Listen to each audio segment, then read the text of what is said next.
So yeah, when you come here in Spain and then the cashier asks you, ¿Quieres bolsa? Please say yes, or else you'll end up like me.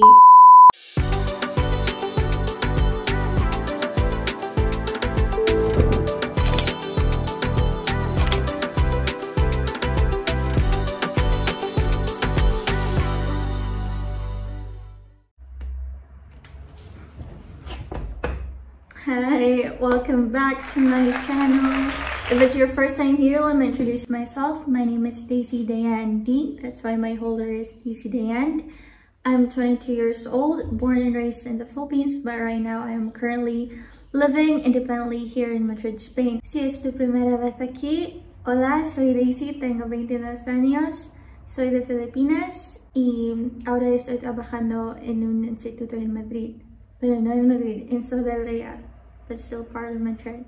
For today's video, I'm going to be talking about culture shocks that I've experienced here in Spain as a Filipina. Just for clarification, I am well aware that each country has their own culture and their own tradition. There might be some negative things that I will be talking about, but that doesn't mean that it's a bad thing to do. It's just that I was raised differently, so I view things differently. That's why these will be culture shocks from the perspective of a Filipina.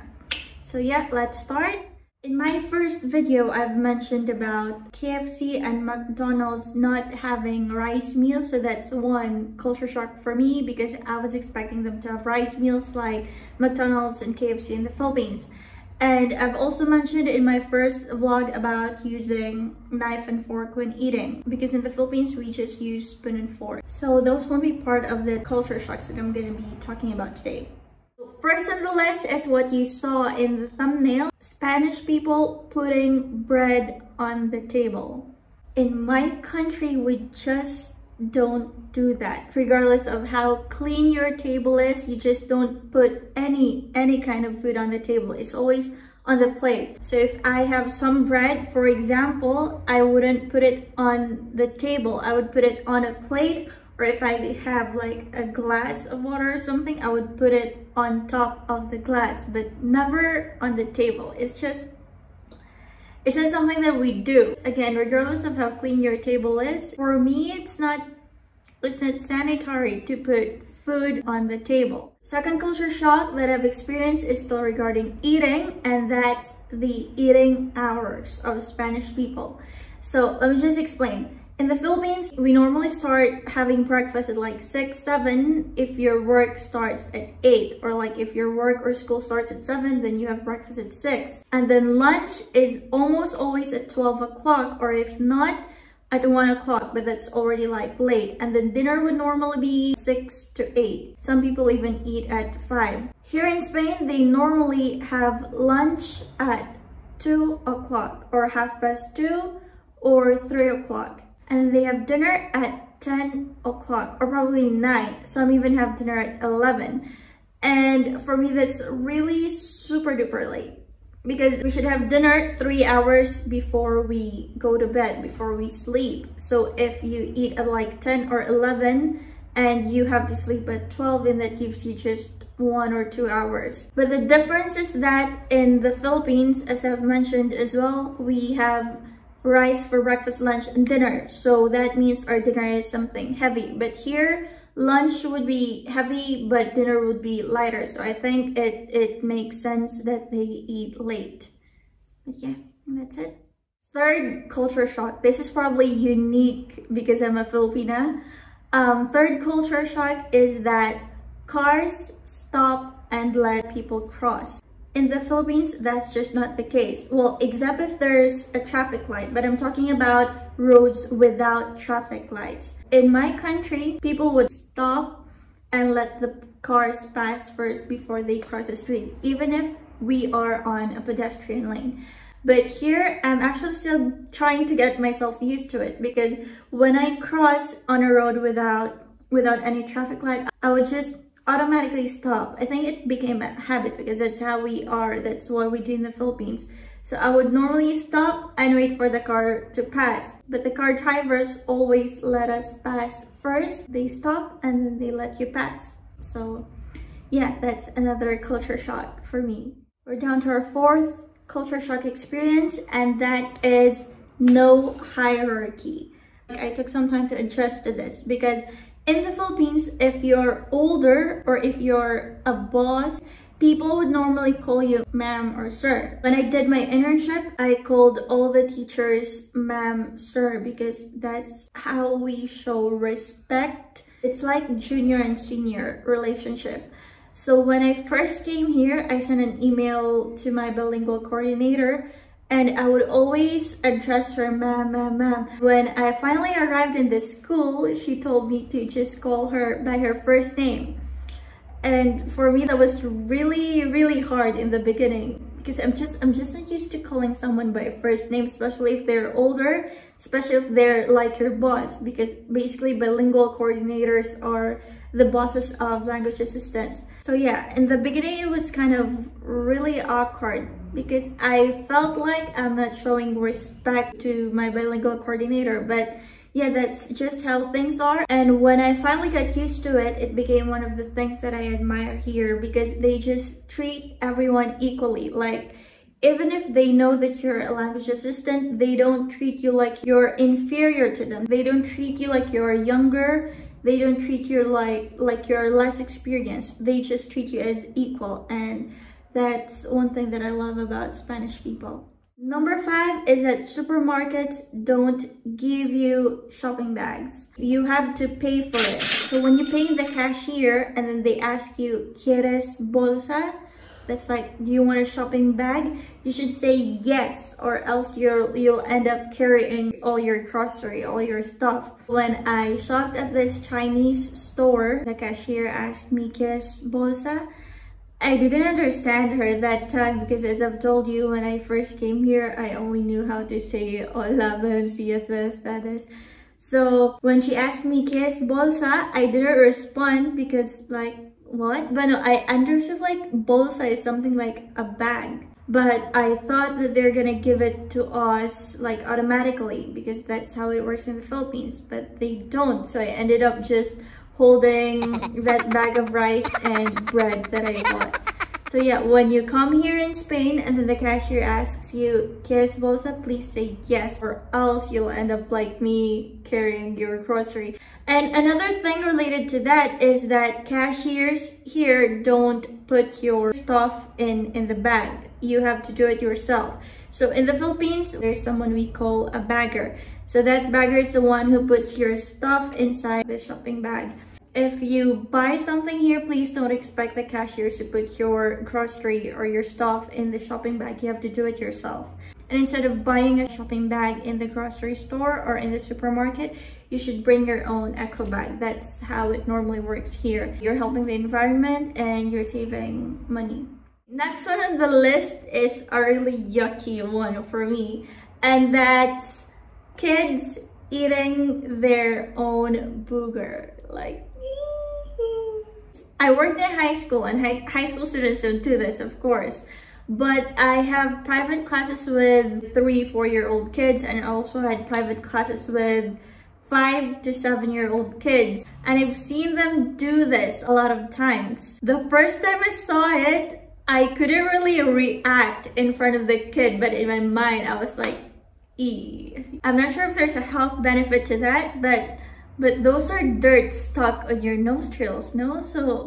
So it's really not ideal to eat it, but yeah, they do. So that was a crazy culture shock for me. Next one still has something to do with kids, but not just kids, but also teenagers, and that's talking back to elders. Okay, as a Filipino, this is a big no-no. It's kind of disrespectful to talk back to your elders. In the Philippines, we say, bata ka pa, wag kang sumali sa usapang matatanda. So that's like, you're still young, don't take part in adult conversations. But here, when they talk to their kid, they normally treat them like an adult, like an equal. So kids can actually talk to their parents like how normal adults do. And there's negative and positive sides to that. Normally, when there's a problem in the classroom, the student would just talk back to their teacher. They will just go like, pero profe, no. Yeah, that's what they do. In the Philippines, very few students would dare do that to their teachers because, well, aside from that will affect your grade, it's just disrespectful. The positive side to that is older people don't abuse their power. Because I think this is the tendency of Filipinos. Like, for example, when you are in a Filipino family gathering, you're normally not allowed to say something bad to your aunt, to your parents, but they can do that to you. And when you talk back, or like when you try to defend yourself, that will sound disrespectful. Even if you're just trying to clear your point, defend yourself from something that they said, that will just be disrespectful. And that's just how it is. I think not just in the Philippines, but in any Asian country. Yeah. Okay, finally, down to our last three. Whew, this is actually tiring. Next one on the list is no phone while out. So this one is pretty much a culture shock for me as a Filipino as well, because normally when Filipinos are out with friends, we are always with our phones. It's like, it's part of our routine. It's part of the bonding. It's part of everything. Yeah.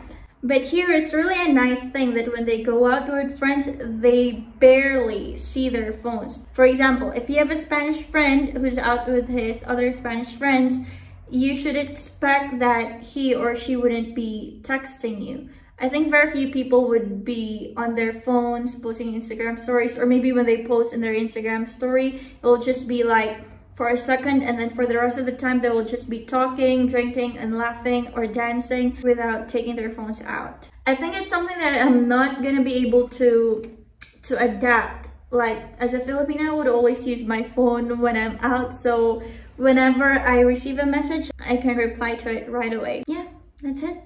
Next one is exclusive clubbing. I've experienced this one before the pandemic. It happened several times. Normally, Spanish people would go clubbing with their friends, right? So they would form a circle and they would be dancing in that circle. It's like it's exclusive only for that group of friends. Other people wouldn't be welcome to join that circle. We've actually tried several times to like mingle with those circles, but it doesn't work. They just don't let you in that circle. And I've mentioned this to one Spanish friend that I have, and he told me that it's actually normal unless they go clubbing alone and their main purpose is to meet other people, to mingle with other people. But if they're just out clubbing with friends, they will just be dancing among themselves. So that's pretty much normal. In the Philippines, it's quite different because when you go clubbing, you dance with the crowd. You dance with anyone in the crowd. And the main purpose is to like mingle with other people or just to have fun by yourself. It's not to be exclusive among your friends. So yeah, that's somehow a culture shock for me because Spanish people are very warm and welcoming, but in the dance floor, it was just a bit different. But of course, there are some who dance with you, especially when they're not with their friends. But even though nightclubs in Madrid are really lit, especially if you are in a gay club. Clubs in Chueca in general, that would be really, really fun. I normally go to gay clubs and gay bars with my friends because it's just more fun with them than with straight clubs. Yeah. Last one in the list is public display of affection. This is probably the most shocking one for me, but it's kind of expected already because it's a liberated country. Especially when you go to parks, people would just be kissing everywhere, and some girls would even be on top of their boyfriends and like, get a room please. But yeah, it's pretty much normal here. Nobody minds them. It's just Filipinos who mind them. In the Philippines, it's even weird if you guys are kissing on the streets. I think very few people do that. A peck on the lips would be fine, but like, for example, French kissing, it's not very normal to see Filipinos doing that, especially on the streets or in restaurants. It's not just a thing in the Philippines. We're still a very conservative country, I guess. Spanish people are very warm and expressive in general, so it's very normal for them. Yeah, and mapapasana all ka na lang talaga. So yeah, those are the culture shocks that I've experienced here in Spain, here in Madrid. But those are things that are not just done in Madrid. People from other parts of Spain also do it. So yeah, thank you so much for listening. That's everything about it. I'll see you guys in my next video. Bye! If you guys enjoyed the video, or if you want to know more about what's life like here in Spain, or if you just want to know about me in general, please click on that subscribe button. I'll see you guys in my next videos. Adios!